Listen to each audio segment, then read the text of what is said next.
Hey, hey, hey, live from Denver. It is Friday night. Hey, everybody. How are you doing on this Friday, July 14th in the year of our Lord, 2023? And you can see I am joined by my beautiful wife, Melissa. Hey, everybody. Hello. Excellent.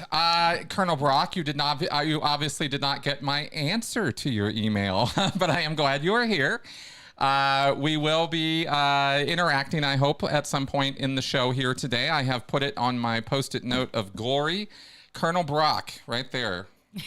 She can attest to that fact. Yes, it is there. Yes. So perhaps we will talk today one way or the other. We do have a few other things to get to before we jump to that. I'm very glad you are here. Thank you. Yes. Do you have for us an inspiring, uplifting, or interesting quote of the week? It's actually kind of a sad-ish, but sort of uplifting. I picked this quote. It's about grief, and I picked it because, for one thing, Tuesday, the 11th, would have been the 42nd birthday of a friend of mine that passed away 9 years ago. My friend Javi. And so I've been thinking about that. And I've also been kind of missing Seven lately. So that's the reason for this. And the quote is, the reality is that you will grieve forever. You will not get over the loss of a loved one. You'll learn to live with it. You will heal and you will rebuild yourself around the loss you have suffered. You will be whole again, but you will never be the same, nor should you be the same, nor would you want to. And that is a Elizabeth Kubler-Ross quote with David Kessler. Well, there you go. Yeah. Well, I think that actually might have some relevancy to what we're going to be talking about tonight. Yeah. Actually. Yeah. So sometimes, we just kind of parallel each other. We didn't even talk about it. But I think it might. Yeah. As we see where we go with this tonight. First, though, as part of our usual warm-up routine here and getting everybody in the groove of what we're doing, we have it is time for Snuggles, Not Struggles, Cam. Yes, it is. Benson. There he is, our little bundle of furry joy. Right so there. Fuzzy and cute. Yes, he is. This is our little tiger. This is Benson, the Shih Tzu. Benson, the little Shih Tzu. Yeah, he's got that face because he heard something outside and he's getting all like, what is it? I need to know. I need to know. That's right. You're going to see him about to go running off here in a second. Well, we'll see if he ever gets around to that. He's there he goes.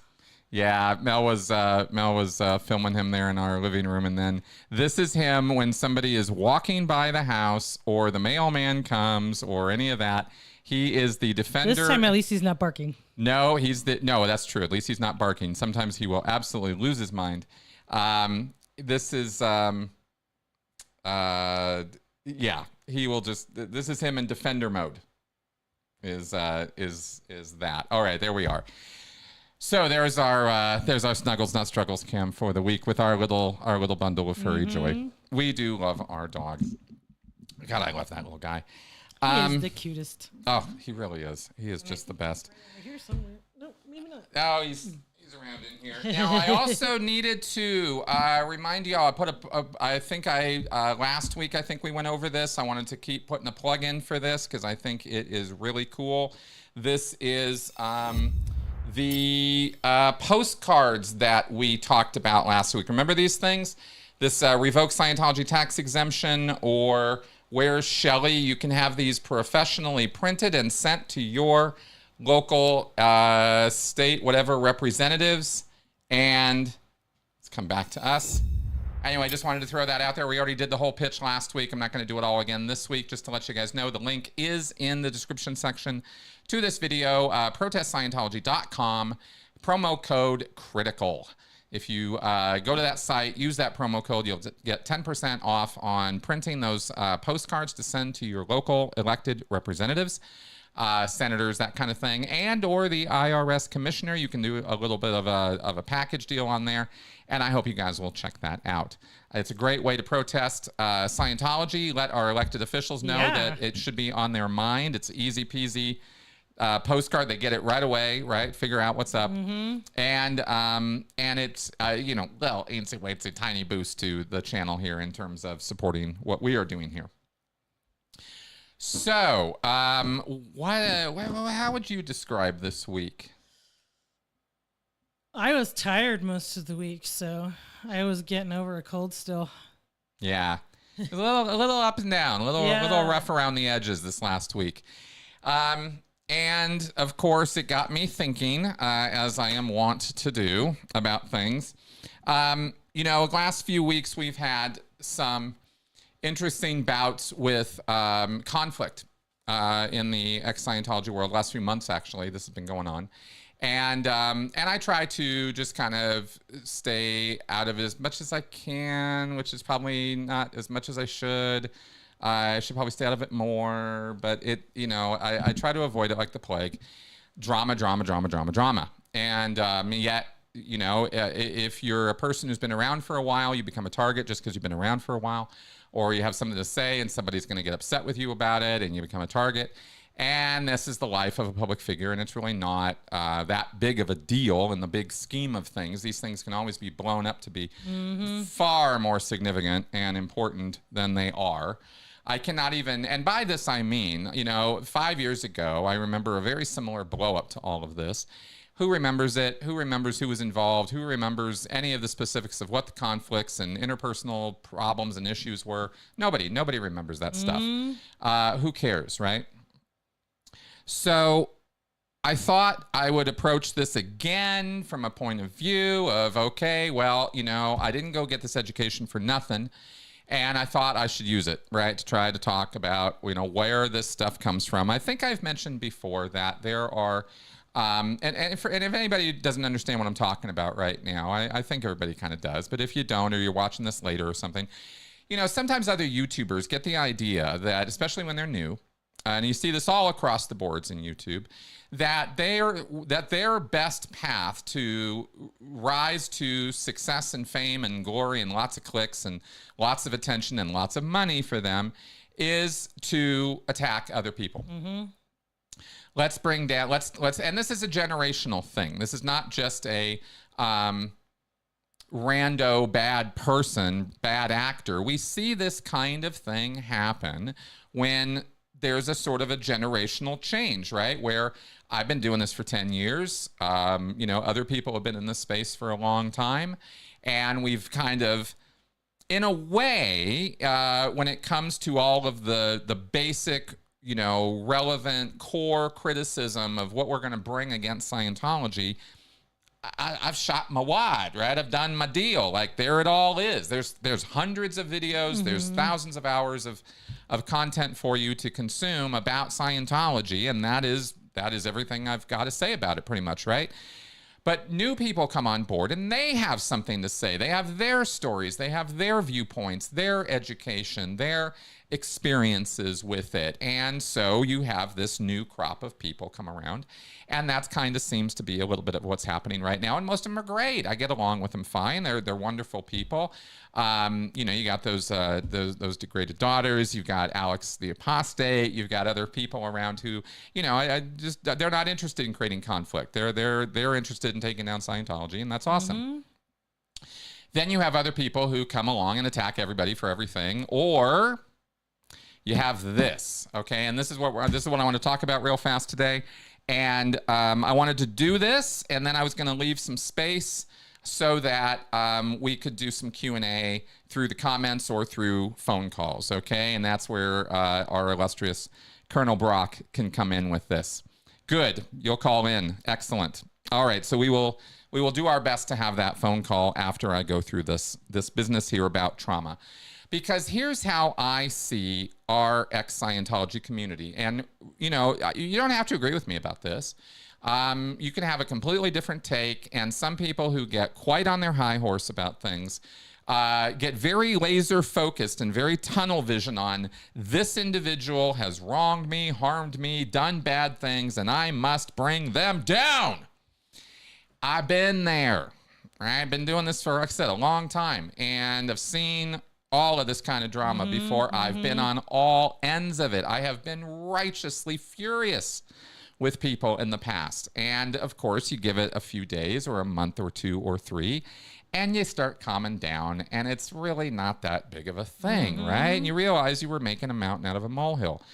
But some people, they live for that conflict. They live for it. And one of the reasons why has to do with trauma. Yep. Okay, so we're going to talk about trauma because I don't want to talk about drama. I want to talk about trauma. I want to talk about things that will move the ball down the road, even in the midst of a bunch of stupid conflict and name calling and all this other nonsense that goes on. Trauma is a response to an intensely stressful event or situation. The effects can be long lasting, but healing is possible. Traumatic events can happen at any age and have lasting effects on your physical and mental well-being. Each person's experience is unique, but there are common causes, such as abuse, such as Scientology, such as spiritual abuse, such as physical abuse, gaslighting, all the other various coercive control techniques that we know about. All of these are trauma-inducing. And many people share some symptoms of post-traumatic stress, like anxiety, flashbacks, and sleep disruption, amongst many other things. Some in the medical community dispute what constitutes trauma. As researchers and therapists learn more, conversations about trauma's definition are ever evolving. So this is not a set known, we got it all figured out. We know which part of the brain, we know which part, we know all this stuff. We're still learning. Still learning. However, there are some things that we do know that we can talk about with some degree of intelligence and certainty. For example, we can talk about the fact that trauma lasts, that trauma is something that you need to deal with, that it has effects on your entire body, that it can affect your nervous system, and thereby it can affect your hormones and your hormone levels and the various chemicals that are secreted by different parts of your body that enable you to do or impel you to do certain things. And trauma can also throw the balances off and make you sort of stuck into this permanent fight, flight, fawn response where you are on pins and needles an awful lot more than maybe an average regular person who hasn't experienced that kind of trauma or that repeated pattern of trauma or an intense, complex, continuous series of events that are causing you trauma, right? Which is where we get complex PTSD from. It's not just a single incident. It's a multiplicity of incidents that have occurred over a shorter, long period of time, right. Usually continuous long. Physical abuse. That's right. Continuous physical abuse, continuous psychological abuse, continuous spiritual or religious trauma. All of these things can create these effects. And again, rather than get into, explaining every single little niche thing about this, I'm going to cover this in a kind of a broad way. And I think we'll see pretty clearly how this applies to, what we're talking about. With proper treatment and social support, especially through trauma therapy, many people can overcome these negative effects and experience an improved quality of life and move toward healing.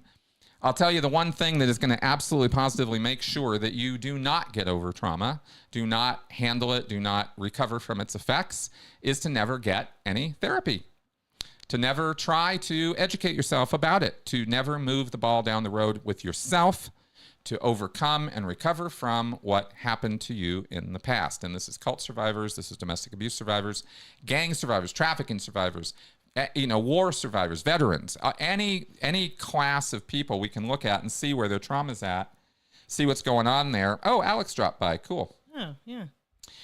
And we can see that when it is left untreated, it tends to create this sort of cyclic behavior that is, we could say, is rather non-optimum.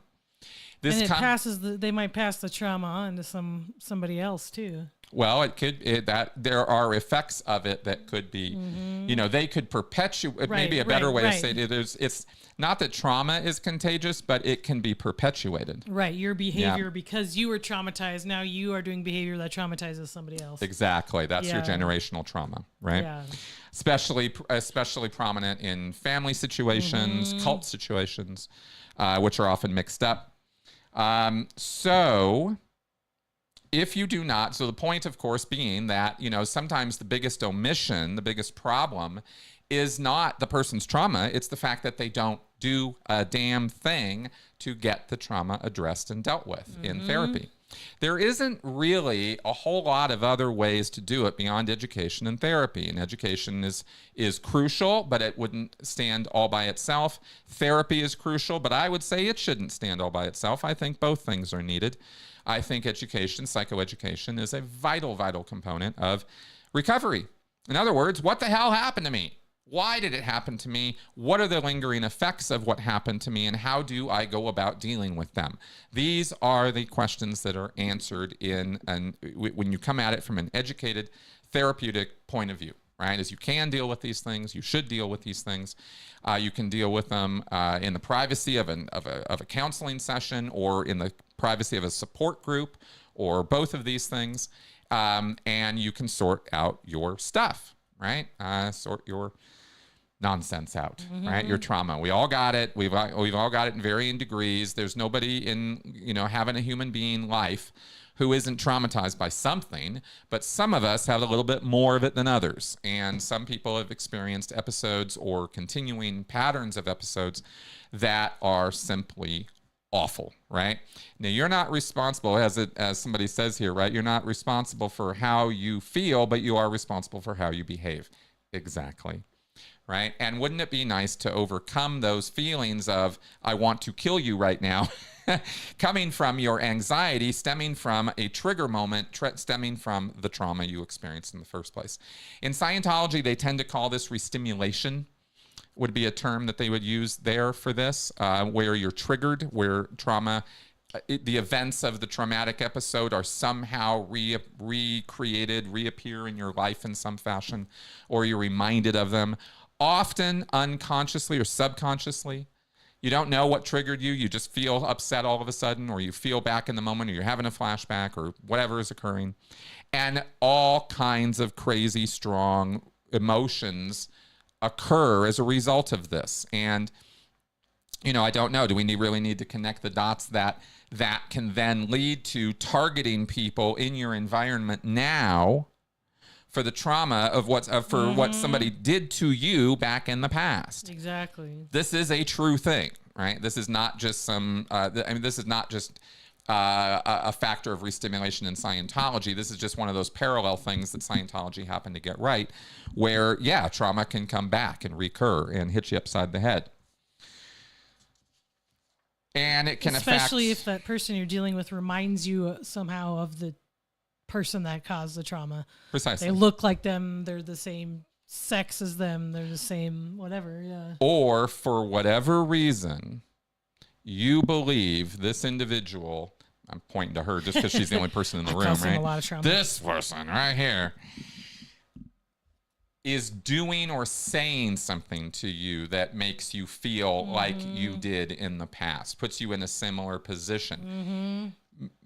It is very likely that the person in the present time environment ain't got nothing to do with the trauma, isn't trying to traumatize you, but, right, that so-called restimulated trauma, it's a good word to use for it.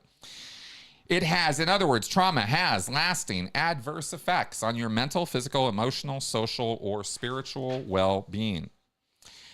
And here we go. Trauma is typically associated with significant events, such as physical or sexual assault, violence, or accidents.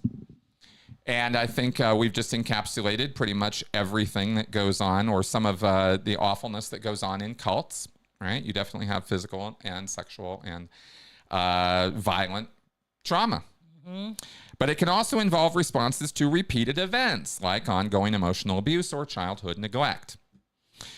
Now, not everyone, and here's the good news about this, right? Not everyone who's experienced trauma or had a traumatic event will have long-lasting effects. Some people can just brush it off and walk away.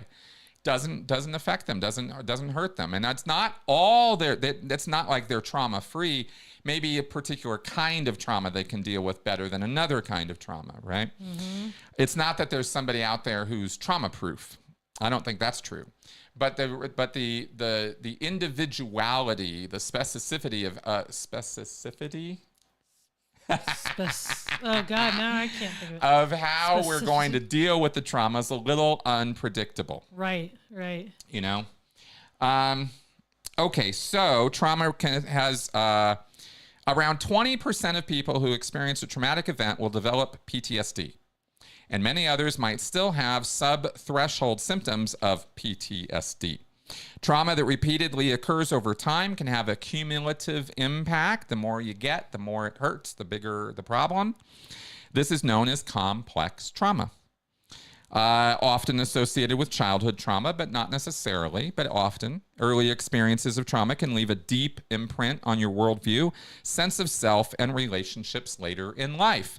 So if you're wondering why it is that us second-gen Scientologists or second-generation cult members sometimes feel like we have it a little rougher than people who are first-gen, this is one of the reasons why. We were literally raised in traumatic environments. Trauma-inducing situations were often presented to us as children, and we dealt with them however we dealt with them. But that's part of the package of being second-gen, is that you're raised with this stuff. Trauma can affect many areas of your life, including emotional, social, and physical well-being. And during extreme stress, the body and mind become overwhelmed, engaging the nervous system's fight, flight, or freeze response. Okay, and I believe that sentence that I just read, let me give it to you again, during extreme stress, the body and mind become overwhelmed, engaging the nervous system's fight, flight, or freeze response. So here's what I can say about this from my own experience, and maybe the other people can relate. I was personally attacked, insulted, derided, degraded, sometimes physically assaulted while I was in Scientology. Daily verbal abuse. And it could come out at any quarter, any time of the day. And when it came from authority figures like seniors or senior people, it had a lot of weight because it had a lot of threat value. Those persons' words weren't just words. When I was being threatened by RTC staff or CMO staff or from my senior to get something done or else, there really was always an or else. Those were not just words. There were going to be punishments, and those punishments were going to be severe. And this happened over and over and over and over again, all through the years of the Sea Org and Scientology.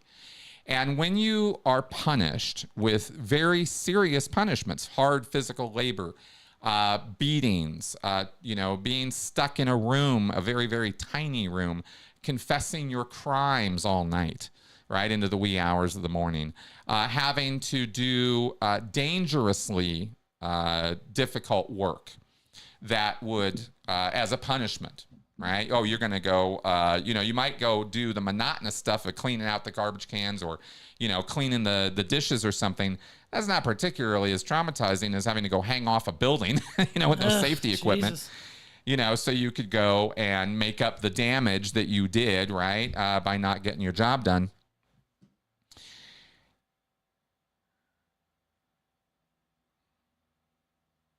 I'm not quite sure. I'll get back to that. So having experienced all of that and knowing everybody else in this ex-Scientology world has also experienced various shades of this in their lives, especially if they were in the Sea Org or on staff where the abuse really gets pretty harsh. Mm-hmm. Public Scientologists are sometimes run through the mill, and I don't mean to invalidate any awful experiences that public level Scientologists go through. But if we're really being honest, the worst of the worst really is saved for the Sea Org members. And they tend to get the worst brunt of whatever Scientology is going to dish out. And so, a lot of what we see in the ex-Scientology world are ex-Sea Org members. And they are, tend to be, I would say, I don't think it's a controversial statement to say, they tend to be the most traumatized by the experience, especially, again, if you're second gen. So you're going to have this kind of permanent, let me describe it a different way. You come out of Scientology, you have all this trauma, you got all this bullshit you got to deal with. You tend to be, I certainly felt like I tended to be, stuck in this fight, flight, freeze mode. Mm-hmm. You know, where people who are just associates, just friends, just allies, just anybody, if they say something that triggers you, suddenly you're not looking at them for who they are. They're not your friend anymore. They're something else. Yeah, you're looking at something different, right? It really messes with your perceptions.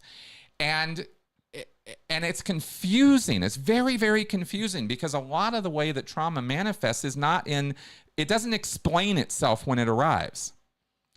You just suddenly feel really angry, or really upset, or really sad, or really fearful. Suddenly you are just terrified and you have no idea why. You just, you're sitting there reading some social media post, or you're sitting there watching some video, you're going along, doing your thing, and suddenly, or you're having a talk with your wife at dinner. Yeah. And suddenly, boom, wrong words get said. Somehow something happens, and you're suddenly overwhelmed with these feelings. And the feelings, unfortunately, like, because they don't arrive explaining themselves, you don't necessarily understand why you feel this way. Or you'll assign it to something that's happening right here in the here and now. And this is so parallel with Scientology concepts of restimulation and engrams and stuff that it's difficult for me to talk about it, because I don't want to try to feed that and make it sound like, Ron Hubbard knew what he was talking about. It's more that Hubbard was cribbing from psychology. It's more the other way around, and I'm pretty sure everybody's going to kind of get that. This is no validation of Dianetics or Hubbard theory or anything like that. This is just how trauma is. And there have been thousands and thousands of studies done on this that I get to talk about this stuff this way. So the confusion, the terror, the anger that can come over you is irrational. When I experience it, and I have experienced it, and I continue to experience it from time to time, although over the years it's really, really petered off, at least from the Scientology stuff. But when you experience it, you just become a different person, right? And because everything suddenly becomes a kind of a threat and is kind of dangerous, and suddenly you feel like you need to destroy it. And I've been there. Right? The slightest little thing, the slightest remarks, the perceived insults, the ideas that somebody's coming after you personally, right? And suddenly, or something you care about, or some issue, right? And suddenly they're blowing up. You're just blowing their top, right? You're just exploding on somebody. And there have been plenty of times of that we've dealt with over the years, right? So that makes things a big, big problem, right? So imagine a whole community of people who have this going on. That's what ex-cult communities are. They are trauma communities. If there's anything that binds, it's trauma. shared similar trauma, And if you don't know about that, and it took me years to figure it all out, and I'm still not in a position where I feel like I've got it all worked out, but I feel like I'm in a position where I understand a lot more than I did 10 years ago. And I understand enough to understand this stuff and how it works. So I feel like I should say something about it, right? It's like a lot of this crap, a lot of this confusion and flying around insults and nonsense that goes on between the channels. It's just people's trauma. It's so crazy. Because it doesn't have to be that way. It doesn't have to be that way at all. Because trauma will destroy relationships. Oh, for sure. Right? Because if you get into a headspace that you think this person who up to now has been your friend, but suddenly they said something or did something and now they're not. Yeah, now suddenly on a fucking dime you will turn, man. It is amazing. 180 degrees, right? And and then you're screwed, right? Because then you are the cause of your own problems, because you're just reenacting that trauma in the here and now when really it kind of belongs back there, And it's hard to put it back there if you don't go get the help. Well, exactly, right? So let me just tell you this real fast, and then we'll maybe move toward wrapping this up. Symptoms of post-traumatic stress are after effects of your overwhelmed nervous system. Your body and mind can't fully process the traumatic events as they are happening. Okay, that's kind of why it happens in the first place. And I think, in fact, one of the ways that people who deal with trauma in the moment or shortly thereafter, I think one of the ways they deal with it is they're able to process the event in such a way that they can kind of move on from it and not ignore it, not suppress it, not put it in a closet and bury it. That's not dealing with it. I mean, they really deal with it in the here and now. Common symptoms after trauma include intrusive thoughts, including flashbacks or nightmares, avoiding things that remind you of the trauma, right? Including people, places, or objects. Hypervigilance, or being very aware of danger. And that's what I mean about that fight-flight thing, right? Is you're stuck in this fight mode. Ugh, gotta fight you, right? Mm-hmm. And then you're gonna find threats that aren't threats, but you're gonna think they are. Fight them. And you're gonna fight them, man. Ugh. And then being easily startled or jumpy is another symptom. Being activated by triggers that remind you of the trauma, whether consciously or subconsciously, okay? Changes in how you see yourself, such as believing you are bad or feeling excess guilt or shame. We all have been there. Yeah. Often, right? And a small, and this speaking to what I'm talking about today, a small window of tolerance, meaning you feel overwhelmed easily or have difficulty controlling your emotions. It can also show up in physical health too, by the way. Body-based effects are known as somatic symptoms: chronic pain, sleep problems, chest pains, headaches, chronic pain. I listed that one twice. Okay.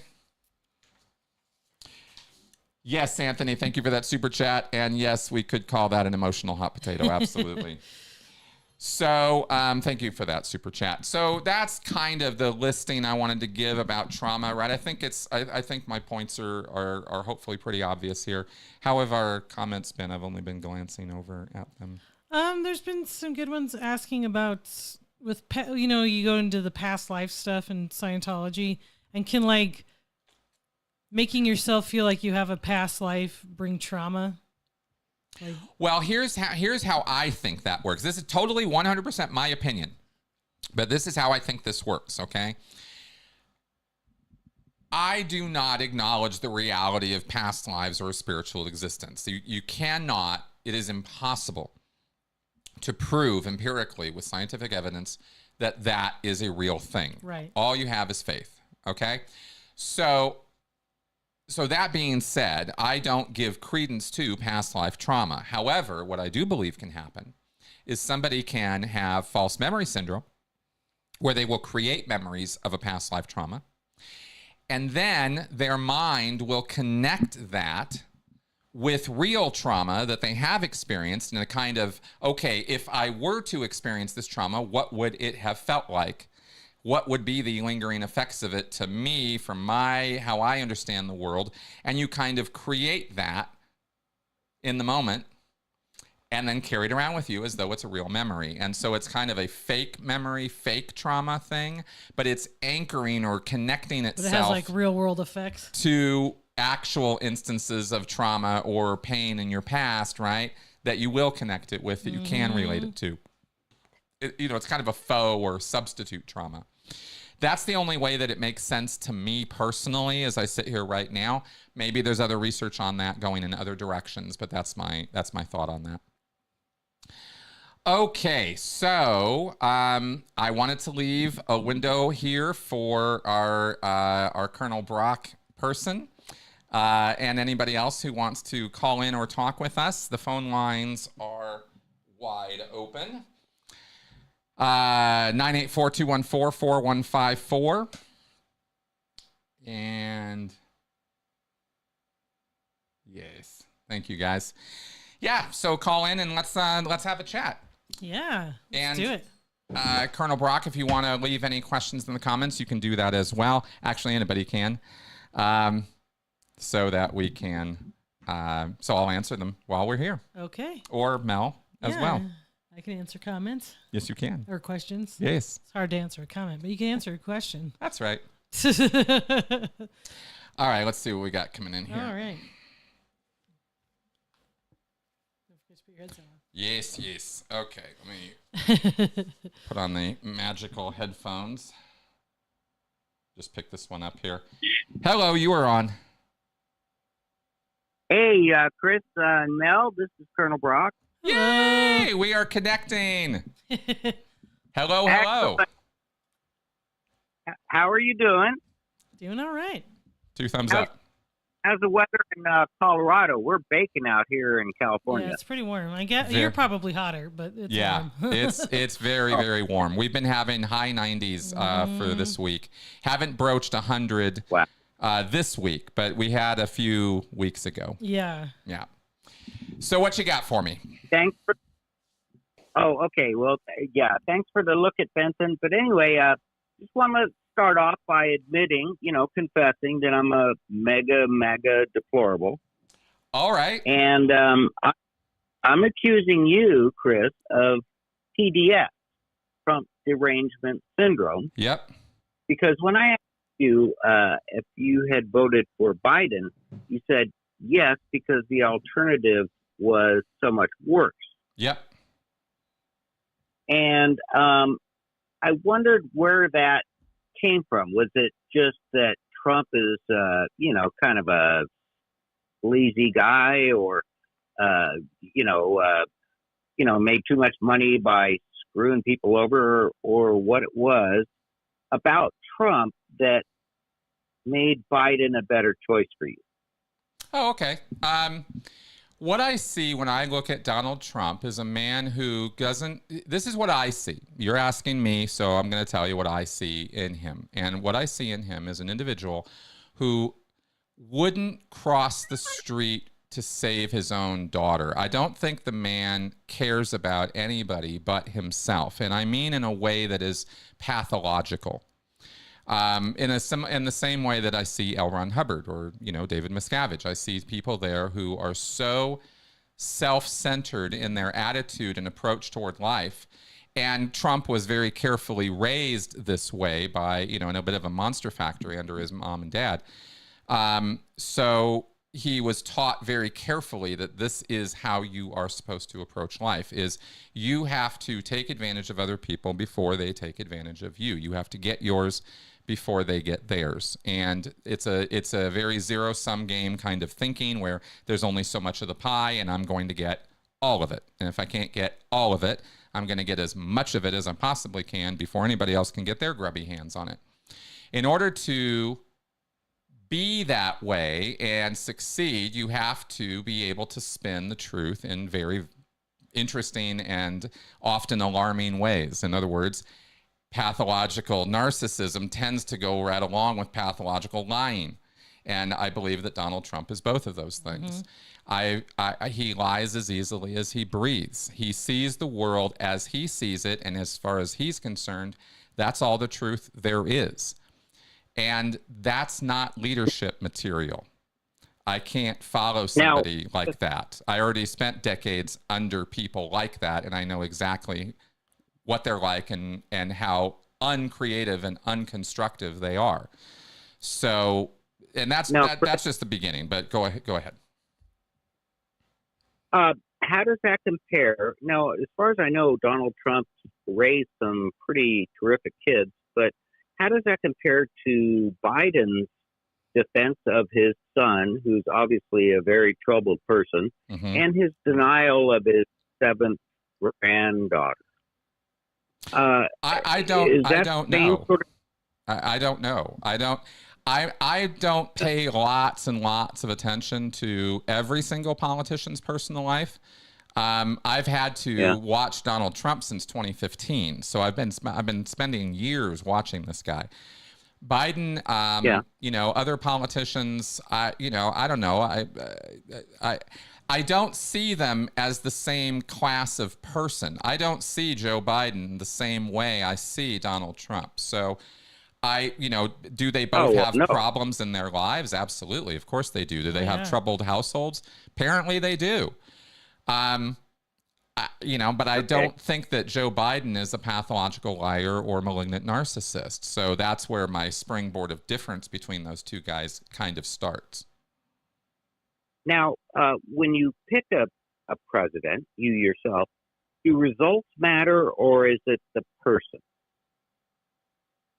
Well, I would like the results to matter, but the results of certain people are universally destructive. And when you have, you don't have malignant narcissists helping people. Nope. They're incapable of doing that. If they happen to do something that serves them and it just so happens to have an unintended consequence of helping other people, then great, but that's not what their intent was. And to me, intent matters an awful lot, especially in the most powerful office in the world. Sure. Now, Chris, are you still a fan and defender of President Biden? No, I'm not a defender of President Biden. See, that's the thing, is I'm kind of sick of the whole thing at this point. I thought for a long time that there could be a party I could invest in, that I could care about. But the longer I've been out in the real world, away from, getting acclimated into all this stuff, the clearer it is. Apologize for Yeah, dog. sorry if you can hear the dog barking back there. It's probably somebody walking by. But the longer I've been out, the longer I've been dealing with this stuff, the less credibility almost any politician has with me, especially since Trump's come around. But I think really, for me, I take it back to when Obama came into office, but I was in the Sea Org on the RPF back then, so I can't speak too intelligently about the sort of reaction to Obama that came out of the right, which was just horrifying. Oh my God. But we can tit for tat all day, all the way back to the first president, as far as grievances and exchanging grievances. So I just, all I'm looking for is somebody who has some policies I can get behind, who I can have some degree of trust or faith that they will follow through. And that's kind of the best I feel I can look for or hope for at this point in politics. So the individual personalities don't matter as much to me as the policies. You know what I mean? Yeah. Now, okay. Open borders, the Afghanistan withdrawal, the letting Antiva run riots, and that seems to be what the left embraces. Well, most of the left does not embrace open borders. No, they don't. There's that's a very big piece of misinformation that the right gets a lot. I don't want open borders. None of the lefties I know want open borders. I have not met anyone that goes, let's have open borders and let anybody over. No. Maybe clarify what you mean by open borders. Open borders means not finishing the Trump wall. That would not be my definition of open borders. So that's an interesting way to put that. Okay. Yeah. Okay. So canceled our energy independence. I don't know what kind of thing is going on with the Democratic Party when it comes to child sex change policies and the transphobic drama and Bud Light or whatever. Sure, culture war stuff. Yeah, well, do you think there's a difference between IQ, intelligence quotient, and maybe something called emotional quotient or EQ? Sure, emotional intelligence is a thing. I think IQ is problematic at best. Oh yeah. I don't consider it to be a very scientific measurement. No, it's very biased. It's very well. Do you think that most people are guided by their emotion rather than their critical thinking? Absolutely, I've said that to many a lot times. Of people? Yeah, everybody. Maybe I'll go all the way out on the limb, and I will say that every single human being is more guided in their decision-making processes by their emotional needs and their social hierarchies than by their critical thinking skills. Well, I'm a former scientist. I figure myself to be an average Joe with a fairly high IQ, but so I take a little offense with that. I don't have never guided my life by emotions, except when I joined the Sea Org. Really? I guess. Really? Yeah, I mean, well, yeah, I emotionally felt, gosh, maybe I can help save the planet. That's an emotional. That's emotional, yeah. Yeah. Yeah. Last now question. understand that I did not. Now understand that I did not just say that you or anybody else doesn't use any critical thinking. What I was making is a comparison: emotions, critical thinking, right? And there's going to be more. Critical means gas. What's that? Okay, think about gas prices. Gaslighting. Under Trump. Oh, gas prices. Uh-huh. That's critical thinking data point. Say that again? Don't you think? Explain to me how either Trump or Biden affect gas prices. How does a Trump, president affect gas prices? Oh, gosh. Well, first of all, by canceling the XL pipeline the first day of office that Biden did. There are many examples making it harder for they give up the permits for oil drillers, but they just put too many obstacles in front of them. So it's just not happening.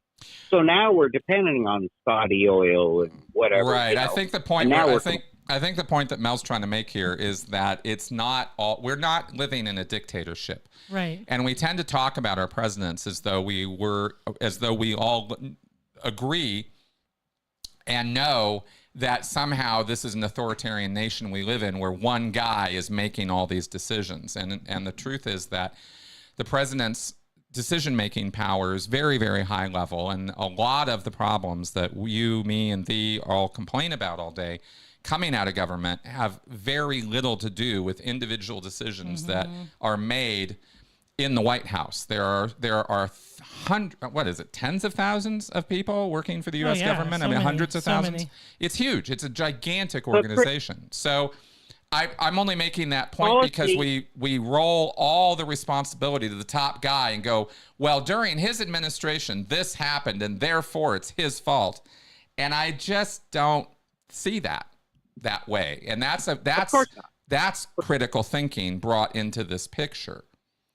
You see what I'm saying? Because the emotional, reactionary, I want to kill this guy, to the president, that's all emotion-based responses. And that's where so much of this stuff comes from.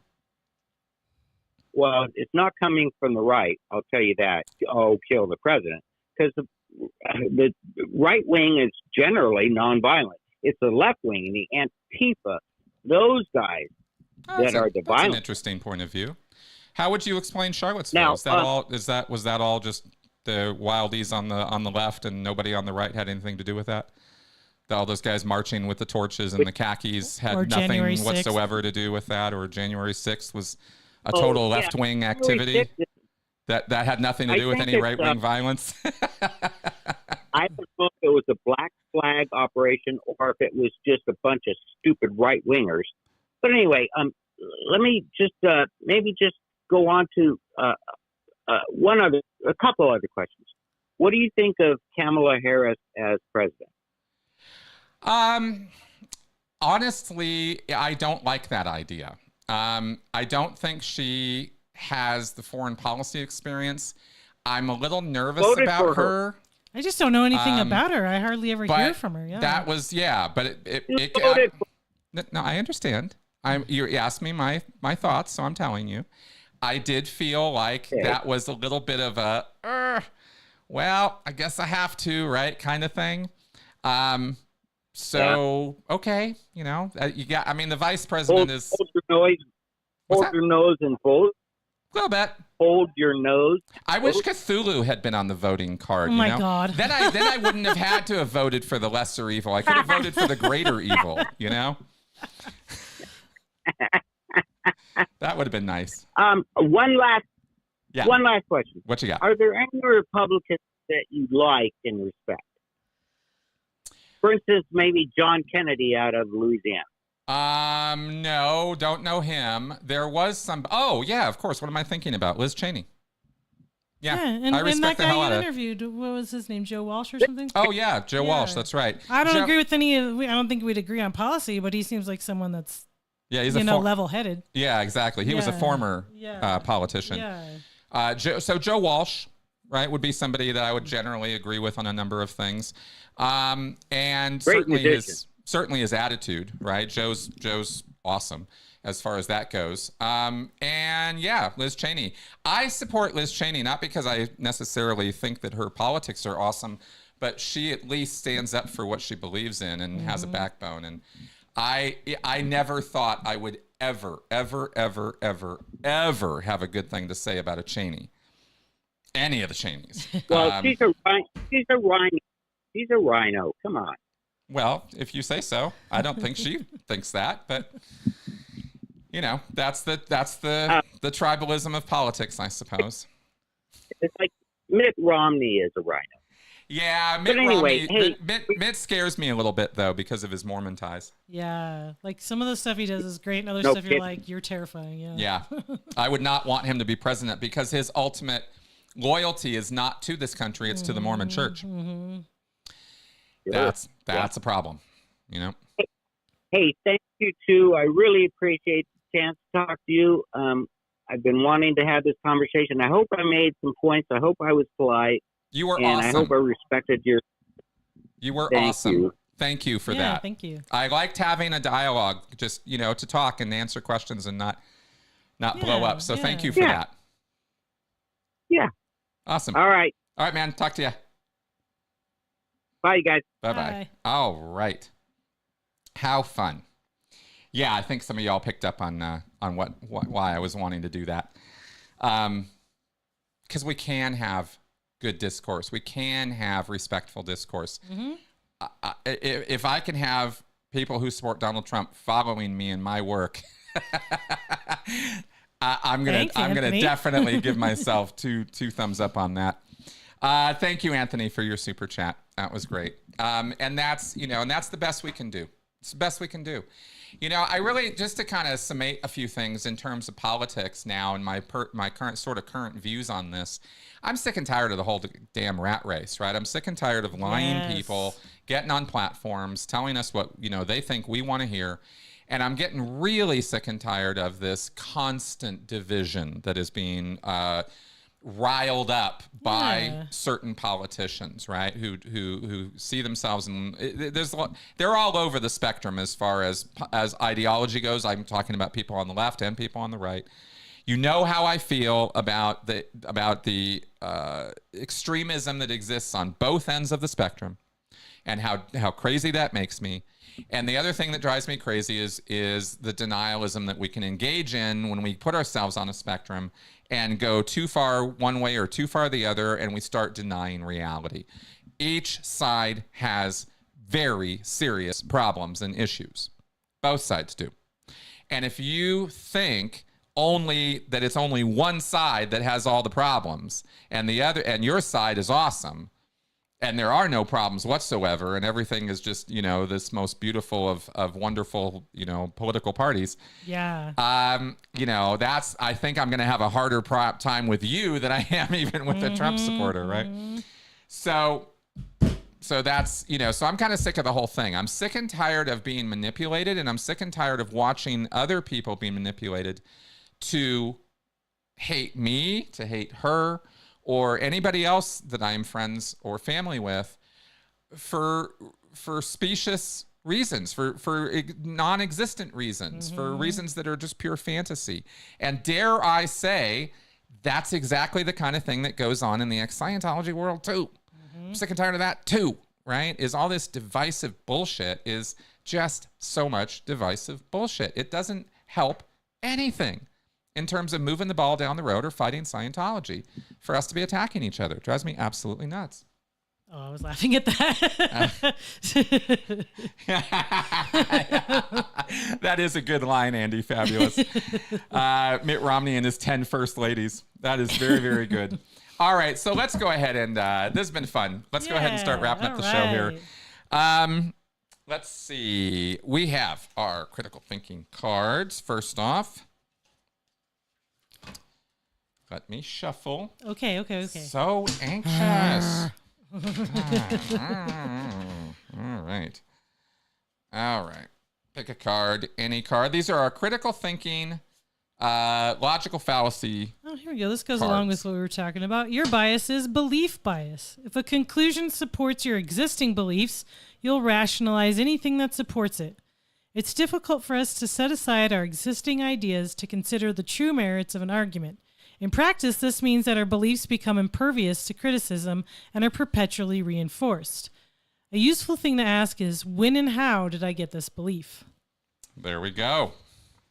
Debbie, to answer your question, I'm not going to pursue any cease and desist letters against anybody or anything like that. I don't see any reason to give anyone more ammo. More ammo, exactly. More reasons to produce more content complaining about me and my actions. I think I'm just going to keep doing my work and do the best I can with that. Now, this weekend. Okay, I got a podcast for you guys tomorrow. I really, really hope you'll check it out. It's about an hour long. It is with a woman named Dr. Robin Stern, and it's all about gaslighting. Oh. And she's like a pro. This is her specialty, is gaslighting, and she's written a couple books on how to get over it, how to recover from it. And I hope you guys will check out this podcast tomorrow with her, because I think it's really good. Of course, I did the interview, so I might be slightly There might be some prejudiced. bias. I might possibly have some bias. No. Hey, enough of that. No bias. No. And then I don't know. I'm pretty sure I'm going to record a Q&A tomorrow. But at this point, I am so all over the place on my Q&A shows that I should really hold my tongue, because sometimes on Saturday, just things happen. And then I'm like, I'll just do it live tomorrow. So we'll see what happens. But odds are it will be a pre-recorded Q&A. I'm sorry about last week's aborted attempt, but we did fix the problem, so I don't think we're going to have more issues with that. And I hope you all got a chance to see my interview with Mitch Brisker yesterday. It was a 2.5-hour live stream. Don't do too many of those, but I thought we had a pretty good time, and I hope you guys will check that out. Excuse me. And oh yes, and Rachel as well. That was fun too. I was on Rachel's Indoctrination podcast. All right. So thank you very much, guys, for coming around, and thanks for the super chats and the support. And we will see you this weekend. Good night. Bye-bye.